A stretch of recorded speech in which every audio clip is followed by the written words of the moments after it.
Assalamualaikum warahmatullahi wabarakatuh. Selamat pagi, selamat siang, selamat sore teman-teman semuanya. Di sini kami kelompok 2 akan menerangkan sedikit tentang strategi penyusunan soal HOTS. Anggota kami beranggotakan 4 orang, antara lain Muflihun, Saifa Ulia Hidayati Asa, Sri Rahayu Lestari, dan Agus Fakturozi. Langsung saja teman-teman, kita masuk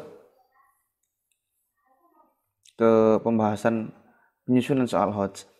Jadi strategi penyusunan soal HOTS ini dilakukan dengan melibatkan seluruh komponen dari tingkat pusat sampai ke daerah. Ini maksudnya komponen pemerintahan ya teman-teman.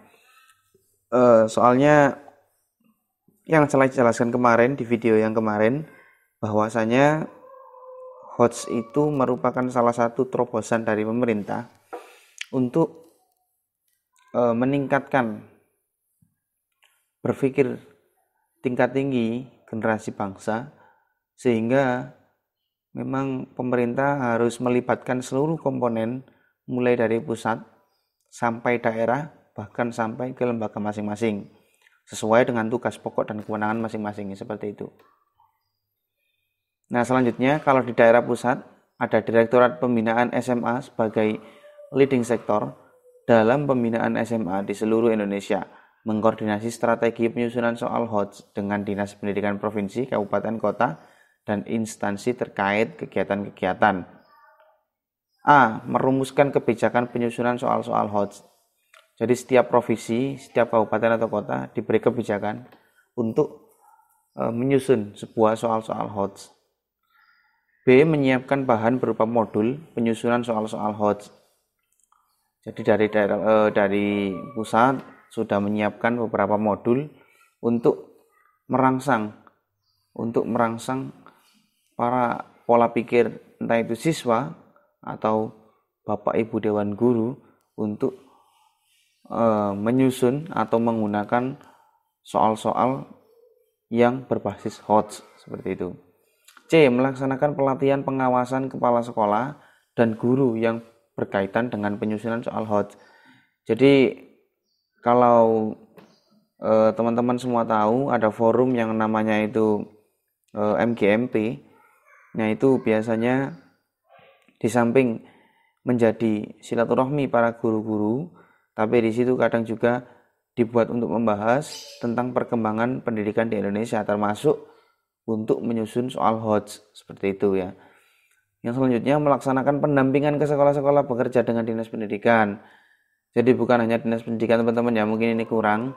Jadi memang Kementerian Agama juga untuk yang madrasah juga sama, ada pendampingan, yaitu ada pengawas di sekolah masing-masing untuk mengecek seberapa apakah lembaga ini sudah membumbui pendidikannya dengan materi atau soal-soal yang mendekati atau yang menggunakan pendekatan HOTS, yaitu berpikir tingkat tinggi. Seperti itu teman-teman. Nah, selanjutnya ini untuk Dinas Pendidikan. Dinas Pendidikan Provinsi atau Kabupaten atau Kota sesuai dengan kewenangan di daerah menindaklanjuti kebijakan pendidikan di tingkat pusat dengan melakukan kegiatan-kegiatan. Jadi tadi kalau dari pusat kita sudah dijelaskan bahwasanya mereka mengkoordinasi kepada Dinas Pendidikan di provinsi atau kota. Nah, ini adalah tugas-tugas dari Dinas Pendidikan Provinsi, Kabupaten atau Kota sesuai dengan kewenangan di daerah masing-masing tentunya. Apa itu? A. Mensosialisasikan kebijakan penyusunan soal HOTS dan implementasinya dalam penilaian. Jadi memang ada sebagian tugas dari Dinas Pendidikan untuk mensosialisasikan kepada lembaga-lembaga pendidikan di seluruh daerah yang ditempati untuk mensosialisasikan hasil kebijakan dari penyusunan soal HOTS dan juga penerapannya dalam penilaian. Jadi bagaimana sih penilaiannya HOTS? Nah, itu semuanya dibahas ketika itu merupakan tugas dari Dinas Pendidikan Provinsi atau Kabupaten Kota. Selanjutnya, memfasilitasi kegiatan penyusunan soal HOTS dalam rangka persiapan penyusunan soal-soal.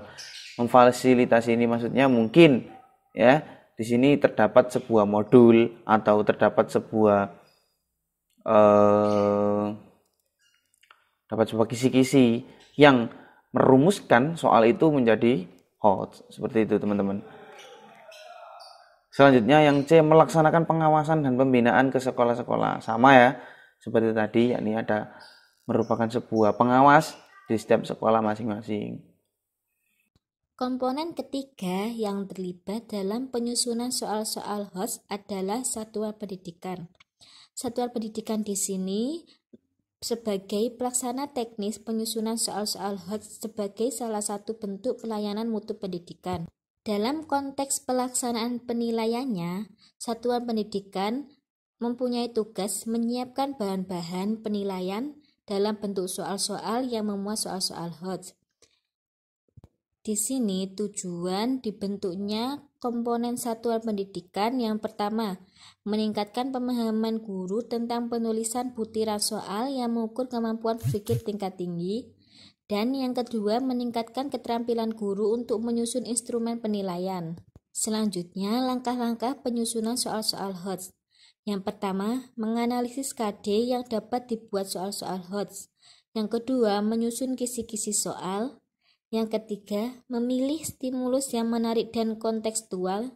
Yang keempat, menulis butiran pertanyaan sesuai dengan kisi-kisi soal. Yang kelima, membuat pedoman penskoran atau kunci jawaban. Strategi atau langkah-langkah penyusunan soal HOTS. Yang pertama adalah menganalisis KD yang dapat dibuat soal-soal HOTS. Jadi kita sebagai pembuat soal HOTS atau kita sebagai guru itu harus bisa memilih apakah KD tersebut bisa dibuat menjadi soal HOTS atau tidak.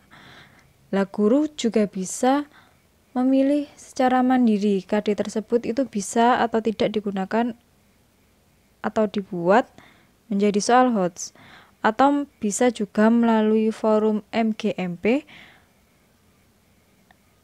Lah di situ dapat dilakukan analisis terhadap KD yang dapat dibuat soal-soal HOTS.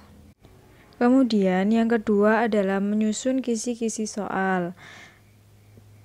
Lah, untuk penulisan kisi-kisi soal HOTS ini bertujuan untuk membantu para guru dalam menulis butir soal HOTS. Penulisan kisi-kisi ini digunakan untuk memandu guru dalam memilih KD yang dapat dibuat soal-soal HOTS. Kemudian memilih materi pokok yang terkait dengan KD yang akan diuji, merumuskan indikator soal. Yang terakhir menentukan level kognitifnya tadi. Masuk di level kognitif mana? Atau biasanya itu kalau yang pakai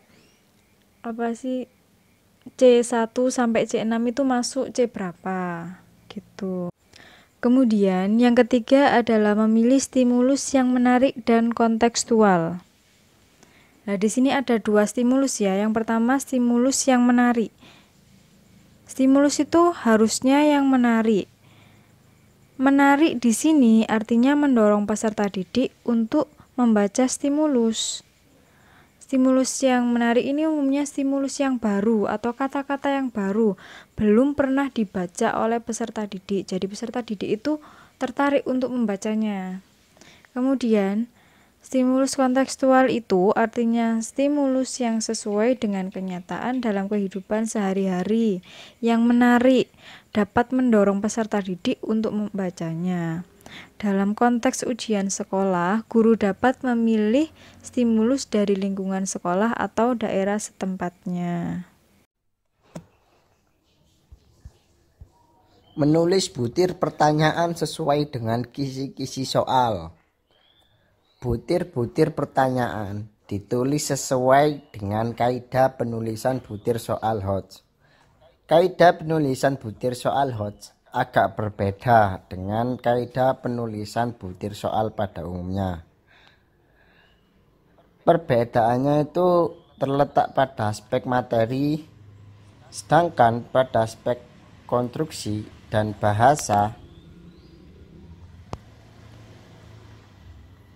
relatif sama. Setiap butir soal ditulis pada kartu soal sesuai format terlampir. Membuat pedoman penskoran, rubrik atau kunci jawaban. Setiap butir soal HOTS yang ditulis hendaknya dilengkapi dengan pedoman penskoran atau kunci jawaban. Jadi setiap soal HOTS itu mempunyai kunci jawaban masing-masing. Nah, pedoman penskoran dibuat untuk bentuk soal uraian. Sedangkan kunci jawaban dibuat untuk bentuk soal pilihan ganda. Pilihan ganda kompleks, benar atau salah, ya atau tidak, dan isian singkat.